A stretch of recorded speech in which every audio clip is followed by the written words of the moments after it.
Hello mga kababayan, magandang buhay, kamusta po kayong lahat? Welcome po sa aking reality vlog, and this is Annalisa. Ngayon po, medyo na-miss ko na naman ulit magbigay ng konting reaction. Ito naman po ay patungkol doon sa kila Catrice at saka si Mark. Sila po yung inaalagaan ngayon ni Marcos TV channel. So, subscribe po natin. Search nyo lang po. Mamaya ilalagay ko po dito yung kanyang YouTube account sa aking gagawing video to. And kasi kaya ko siya binigyan ng reaction guys kasi nasa ano na to 3 months ago napunta na rin to nila Kalinga Prab kasi kasama sila Kalinga Prab at saka sila Marcos dito sa charity na to. Itong mga kabataan na to, si Catrice at saka si Mark, mga minor pa sila guys. So na-challenge siya kung bigyan siya ng reaction para maging eye-opener doon sa mga kabataan ngayon.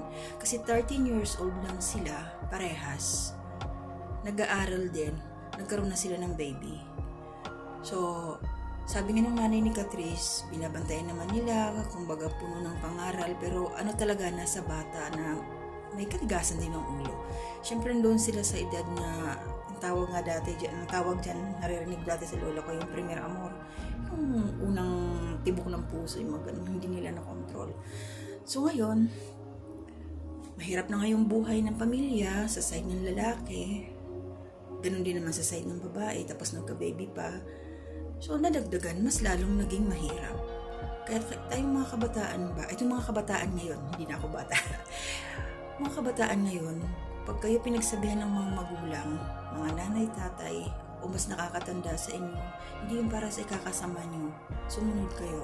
O ngayon, so panoorin ninyo from part 1, yung part 1, unang punta nila Kalingap Marcos, wala doon sila Catrice at saka si Mark kasi nasa school. And pangalawang balik nila, ito na yung sa part 2, nakausap na niya yung mga bata. So yung baby nila is sa ngayon siguro nasa 8 months na, 7 to 8 months. Ganun. Ayun, hirap sila, struggle talaga kasi nag-aaral. Minsan nakaka-absent kasi yung bata kailangan naka-breastfeed yung bata. Minsan walang pambili ng gatas, mini-mix. Kasi nasa sila Mark, nakatira sila sa parang bukid-bukid na rin, parang nandun sa barangay na Ang hirap ng buhay, sira nga yung bahay nila. Tapos matatanda na rin yung tatay ni Mark, yung nanay niya. So, obligado siyang tumulong sa parents niya. Ito si Mark, kahit may pamilya na siya. Kawawa yung sitwasyon nila. So, nagpapasalamat tayo dahil, ayan, nasumpungan siya ng Kalingap team. So, alagaan yung Marcos. So, unti-unti tinutulungan sila sa kanilang allowance sa pag-aaral, yung mga kunting mga basic needs lang, mga kunting pagkain, gano'n. Kung ano lang nakakayanan. Kasi si Marcos, maliit pa rin yung kanyang channel. So, kaya gusto ko rin itong pagbigay ko ng reaction kila Charis, double purpose. Kasi kabataan, para maging eye-opener nga sa lahat na Huwag niyong gayahin, guys. Okay naman kila Charis na sa publiko yung kanilang buhay. Sabi nga niya, para hindi sila tularan. Kasi mahirap Yung kahirapan, hindi naman solusyon yung mag-asawa ka para masolve yung problema. Ayan. So sa katigasan ng ulo, sorry Charis, kasi yun talaga yung Catrice, yun talaga ang nangyari. Hindi ka sumunod sa nanay mo. Kaya ayan, nagkaroon ka ng baby, na bata ka pa. Pero mo 13 years old ka pa lang, may anak ka na. So, imbis na paggising mo sa umaga, sarili mo lang isipin, magpapasok ka sa school. Ngayon, hindi na ganun.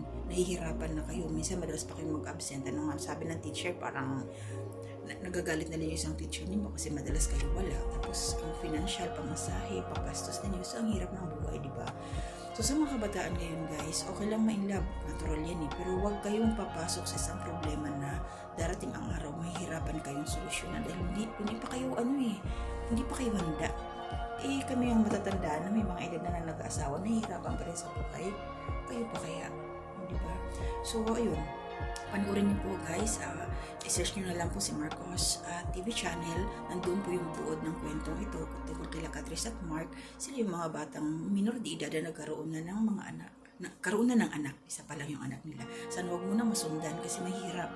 So may offer nga itong nanay ni Catrice na doon muna sa kanila habang nag-aaral para hindi sila mag-absent kasi mas malapit nga naman sa school, ipapatransfer sila. So ang problema dito sa side ng lalaki kay Mark, kasi siya yung katuwang ng tatay niya, may edad na rin yung tatay niya eh. So tumutulong siya sa paghahanap buhay doon, kung ano-anong mga racket discard ginagawa nila para lang makasurvive sa pang-araw-araw.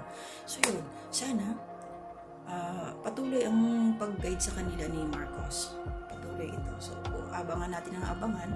Sana hindi sila mag-stop sa pag-aaral nila. At sana yung teacher naman intindihin din yung sitwasyon nila ng mga batang ito. Kasi nandyan na yan, pinasok na nila. Pero wag nyo naman, para sa mga wala pa, mga kabataan niya, wag nyo tularan guys.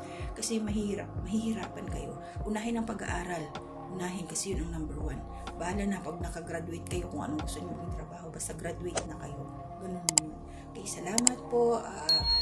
Kabayan Mark, pasensya na, nagbigay ako ng konti kong reaction dito sa iyong storya kila Catrice at kila Mark.